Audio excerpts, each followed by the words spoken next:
श्री राधे कृष्ण। दोस्तों कैसे हैं आप। आज मैं लेके आई हूँ श्रीमद् भागवत के तीसरे अध्याय का लाभ और उसका महत्व।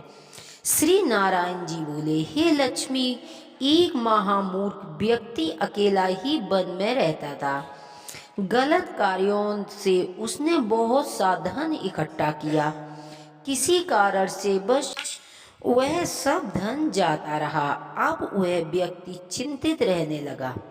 किसी से पूछता था कि ऐसा उपाय बताओ कि जिससे पृथ्वी में गड़ा धन मुझे मिले।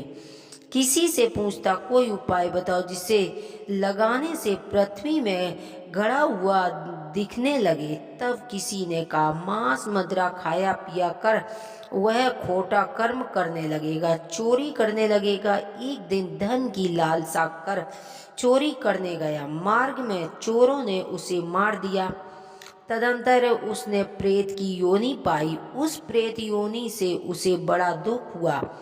एक बट वृक्ष पर 7 दिन तक चिल्लाता करता रहा, लेकिन कोई भी ऐसा नहीं था जो मुझे इस अधम देह से छुड़ावे। कुछ समय बाद उसकी पत्नी जो गर्भवती थी, उसने एक पुत्र को जन्म दिया। जब उसका पुत्र बड़ा हुआ तो वह एक दिन अपनी माता से पूछने लगा कि मेरे पिता क्या व्यापार करता था और उसका देहांत किस प्रकार हुआ था। तब उसकी माँ ने बताया कि हे बेटा, तेरे पिता के पास बहुत सा धन था, वह सब यूं ही जाता रहा। वह धन के चले जाने से बहुत चिंतित रहने लगे। एक दिन धन की लालसा में चोरी करने गए, लेकिन मार्ग में चोरों ने उन्हें मार डाला। तब बेटे ने कहा, हे माता, उनकी गति कराई थी। माता ने कहा, नहीं कराई। बेटे ने पूछा, माता, जब उनकी गति करानी चाहिए। माँ ने कही, अच्छी बात कही। तब वह पंडितों से पूछने गया और जाकर प्रार्थना की कि हे स्वामी, मेरे पिता एक दिशा में जाकर मृत्यु को प्राप्त हुए हैं, अंत उनका उद्धार किस तरह हो सकता है। पंडितों ने कहा, तू गया कि जाकर गति कर, तब पितरों का उद्धार होगा। यह सुन वह अपनी माता की आज्ञा लेकर गया को गमन किया। प्रयागराज दर्शन कर स्नान करके आगे को चला। रास्ते में एक वृक्ष के नीचे बैठ गया। वहां उसको बड़ा भय प्राप्त हुआ। यह वह वृक्ष था जहां उसका पिता प्रेत योनि को प्राप्त हुआ था। उसी जगह चोरों ने उसे मारा था। तब उस बालक ने अपना गुरु मंत्र पढ़ा और एक ही नियम था, वह एक अध्याय श्री गीता जी का नित्य करता था।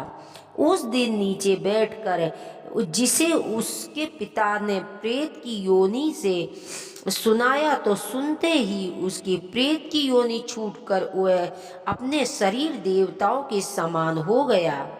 स्वर्ग में विमान आए और विमान पर चढ़ के पुत्र के सामने आया और आशीर्वाद देकर कहा, हे पुत्र, तेरा पिता हूँ जो मरकर प्रेत हुआ था। तेरे इस पाठ करने से मुझे देवताओं के समान शरीर मिला है। अब मेरा उद्धार हुआ है और तेरी कृपा से मैं स्वर्ग जा रहा हूँ। अब तू गायत्री और अपनी खुशी से जा। इतना सुनकर पुत्र ने कहा, हे पिताजी, कुछ तो आज्ञा करो जो मैं आपकी सेवा कर सकूं।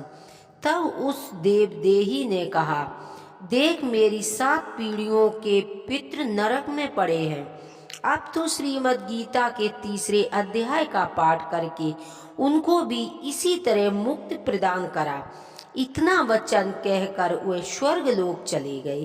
तब इस पर बालक ने वही पर पुण्य तीसरा गीता जी का अध्याय का पाठ किया।